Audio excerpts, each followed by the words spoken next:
முத்து போகிற வழியில் மலேசியா மாமாவை பார்க்குறாங்க. அட நம்ம மலேசியா மாமான்னு சொல்லி வண்டியை நிறுத்துறாங்க. அட என்னப்பா இங்கே அப்படின்னு முத்துவை பார்த்து கேட்குறாங்க மலேசியா மாமாவும். அதை நாளே கேட்கணும், நீங்கள் மலேசியாவில் இருக்க வேண்டிய ஆள் இங்கே என்ன பண்ணிட்டு இருக்கீங்கன்னு சொல்ல, அட என்னப்பா நடந்ததை இன்னும் நீயும் மறக்கலையா என்ன அப்படின்னு சொல்ல, மறக்கிற அளவுக்கா நீங்கள் நடிச்சிங்க அப்படின்னு அங்கே முத்து கேட்குறாங்க.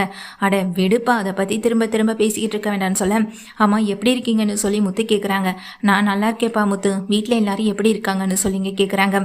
எல்லாருமே நல்லா இருக்காங்கன்னு எங்கள் முத்துவும் சொல்ல, ஆமாம் எங்கே போகணும், எதுக்காக காருக்காக ஆட்டோக்காக வெயிட் பண்ணுறீங்களான்னு முத்து கேட்க, ஆமாப்பா அப்படின்னு சொல்கிறாங்க.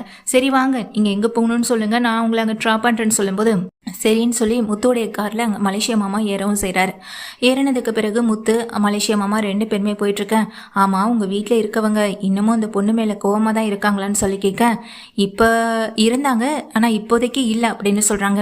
என்னப்பா சொல்கிறேன்னு கேட்க, அம்மாவுக்கு அந்த பார்லர் அம்மா மேலே கோவம் தான், தன்னை ஒரு மலேசியா பொண்ணுன்னு சொல்லி ஏமாத்தினது. ஆமாம் என்ன காரணம், எதுக்காக நான் இப்படியெல்லாம் நடிக்கணும்னு கூடவா கேட்காம வந்தீங்க அப்படின்னு சொல்ல, இல்லைப்பா அந்த பொண்ணு முதல்ல என்கிட்ட நடிக்க சொல்லி கேட்டப்போ அது மணிரத்னத்துக்கு உங்களுக்காக நாங்கள் ரெக்கமெண்ட் பண்ணுறோம், முதல்ல நடிச்சு காட்டுங்கன்னு சொல்லி தான்ப்பா என்னை கூட்டிகிட்டு வந்தாங்க.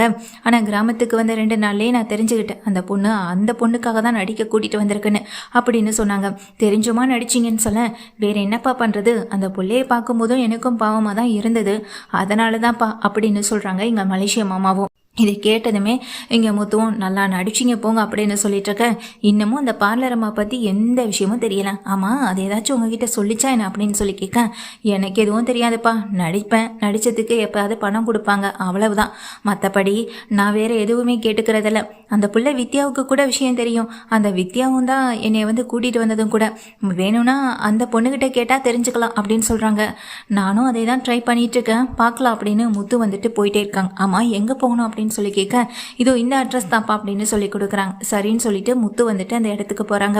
போயிட்டே இருக்கும்போது கேட்குறாங்க, என்ன யாரை பார்க்க போகிறீங்க அப்படின்னு சொல்ல, எனக்கு ரொம்ப வேண்டப்பட்டவங்க ஊர்லேருந்து இங்கே தான் இருக்காங்க, நானும் அவங்க வீட்டுக்காரவங்களும் ஒன்றா ஒரே ஃபேக்டரியில் இதுக்கு முன்னாடி வேலை பார்த்தோம், அப்புறம் சின்ன பிரச்சனை, அவங்க குடும்ப பிரச்சனையால் அந்த ஃபேமிலியை அந்த ஃபேக்ட்ரி ரன் ஆகாமல் நின்றுடுச்சு, அப்புறம் பொழப்பை தேடி இந்த ஊருக்கு கறிக்கடை வச்சேன், இப்போ வரைக்கும் கறிக்கடை தான்ப்பா வச்சிட்டு இருக்கேன் அப்படின்னு சொல்கிறாங்க.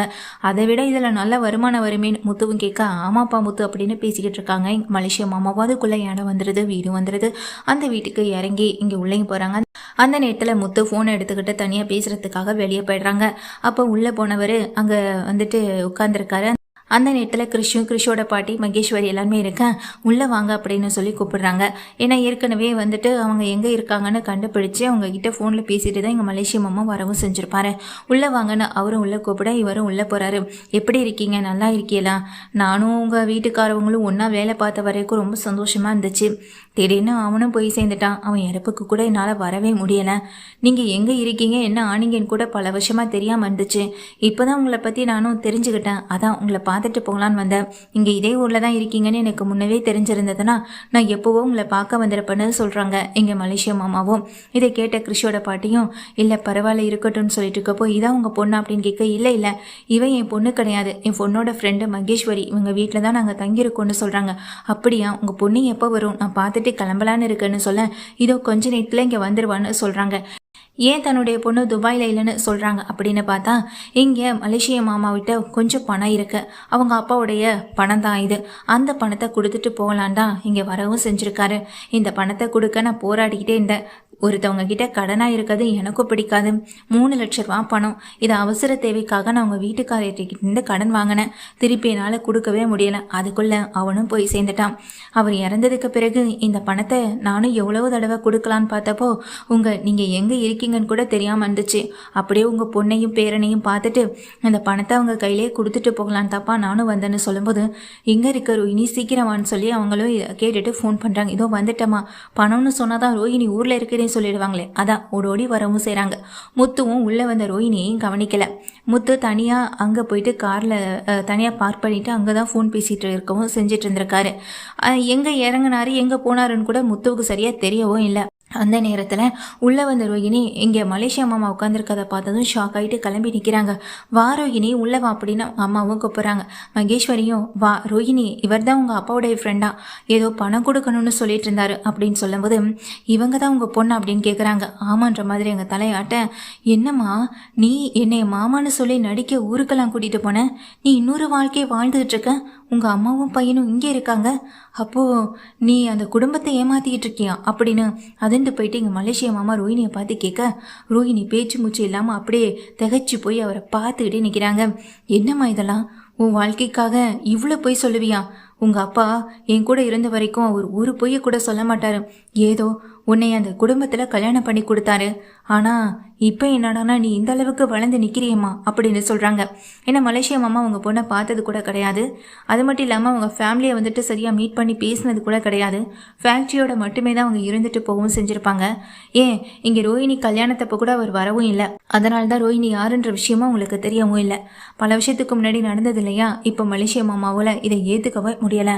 அப்போது நீங்கள் தான் என் அப்பாவுடைய ஃப்ரெண்டான்னு சொல்லி கேட்க, ஆமாம்மா அப்படின்னு சொல்கிறாங்க.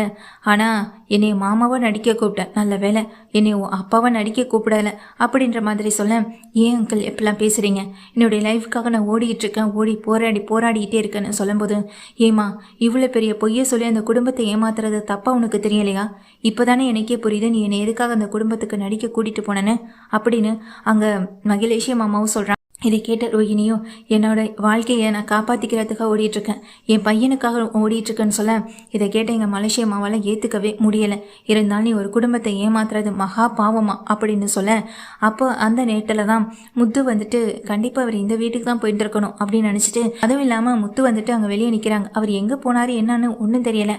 அந்த நேரத்தில் தான் முத்து கிறிஷை பார்த்துட்டு வரலான்னு சொல்லிட்டு அந்த வீட்டு வாசலில் வந்து நிற்கிறாங்க. அப்போ மலேசியா மாமாவும் அந்த ரோஹிணியும் எல்லாரும் பேசுகிறது அவர் நல்லாவே காதலை வாங்கிறாரு.